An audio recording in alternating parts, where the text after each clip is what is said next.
Silent Hill F has finally released, and it's evoked a rather mixed reaction. And I'm not saying it's buggy or technically flawed. No, it's not. I'm saying it's the strangest, most frightening, and simultaneously most disorienting entry in the series. Everything about it feels intentionally designed to knock you out of your comfort zone. The atmosphere, the visuals, even the game's pacing. But this isn't the Silent Hill we're used to. It's something different, something new. From the very first minutes, you realize this isn't just another sequel, it's a completely different take on Silent Hill. And the question that every fan has is this really Silent Hill? And today we'll figure that out. In the meantime, share your thoughts on this game in the comments. If you think back to the classic entries in the series Silent Hill 1, 2, 3, they had their own unique formula. The fog obscuring the world's boundaries, the atmosphere of a dying town, monsters that looked less like enemies and more like metaphors for human fears, and most importantly, a slow, visceral, psychological horror. Silent Hill F, however, immediately defies expectations. It has different settings, a different aesthetic, a different setting. This is no longer an American industrial town drowned in gray fog. It's something completely different, almost the opposite. You sit down to play, and at first you think, okay, this isn't the Silent Hill I knew, but maybe that's not a bad thing? An hour passes, and you're already starting to get the vibe. This isn't a horror game where you simply jump from jump scares. This isn't an action game where monsters fly out in droves, although the combat here is certainly different from other games, but more on that later. It's purely psychological pressure. But the main question that remains after the first few hours is this really Silent Hill, or is this some new experiment simply using a familiar name? Fans are debating. Some say it's a slap in the face of the classics. Others, on the contrary, see it as a fresh take and a bold attempt to reboot the series. But the truth is somewhere in the middle. Silent Hill F is genuinely strange, contradictory, and even irritating in places, but that's its whole point. When you first launch Silent Hill F, your first impression is, this isn't my Silent Hill. You expect gray fog, the empty streets of an American town, old motels and hospitals. But what you get is a completely different picture. Instead of industrial gloom, you get the beautiful landscapes of 1960 seconds Japan. Instead of the usual city is dead feeling, you feel like you're in a world slowly distorting itself. And this feeling of a world alive but sick creates a completely different vibe. Silent Hill F is no longer about a dead city. It's about a world dying before your eyes, and the views in the game are truly beautiful, meaning there's plenty to admire. The gameplay isn't particularly different from previous installments. There's still atmospheric pressure and a slow pace. However, there are elements like parrying and dodging strong and light attacks, and if you dodge at the last moment, your stamina bar will fully refill. There are many other mechanics unique to this series. Wait, am I even talking about Silent Hill right now? But it gives the game a certain uniqueness.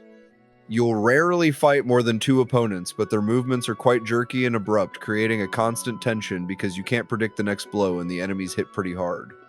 Resources are scarce, and the limited inventory often forces you to part with an item to pick up another, even though all the items are quite important. Overall, the gameplay strives to be a typical modern survival horror with limited resources and a clumsy schoolgirl protagonist, and this feeling of helplessness is conveyed very well here. There are weapons, and it's possible to defeat the enemy, but it's not very convenient.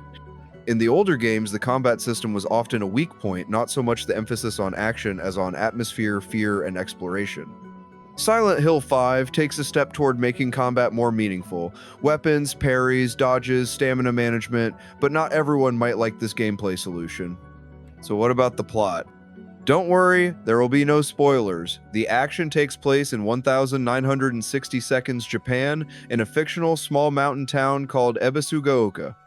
Players take on the role of Hinako Shimizu, a high school student from Ebisugaoka. Her life before the events of the game is ordinary, unremarkable. Everything begins with a fog descending on Ebisugaoka, and the familiar streets and houses become alien. People disappear, monsters appear, reality and nightmare intertwine. Hinako encounters a parallel supernatural dimension. She must solve puzzles, explore strange places, fight or avoid enemies, and make choices. The story explores themes of inner demons, trauma, social pressure, loneliness, fear of the unknown, and psychological and religious themes. I think many will appreciate the plot, as the screenwriter is Ryukishi07, known for his visual novels and mystical, morally ambiguous stories, such as Higurashi When They Cry, which introduces new themes and narrative style.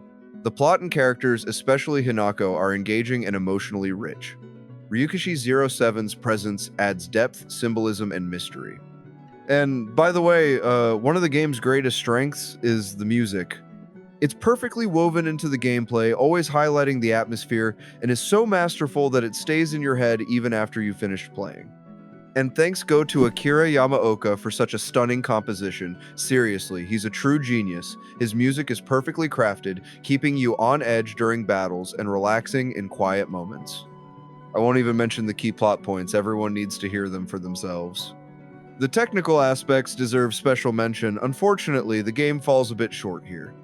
Optimization is terrible in places. FPS drops even on powerful PCs. Some models look strange, and there are bugs that ruin the atmosphere. And for RTX 5090 owners, the game completely refused to work during the very first cutscene. Let's be honest, Silent Hill F is not the Silent Hill many were expecting. When fans launch the game, they expect to see a familiar backdrop. Fog, an abandoned town, a gray-green color scheme, and an atmosphere of psychological hell. Instead, we get something completely different, a colorful world, strange visuals, and slow, highly experimental gameplay. And herein lies the main conflict. The game itself may be good, but like Silent Hill, it defies expectations. However, the game still turned out quite well despite all its flaws and questionable decisions. Silent Hill F showed that a franchise can survive without constantly copying itself, can experiment with culture and gameplay, and still remain true to the spirit of Silent Hill.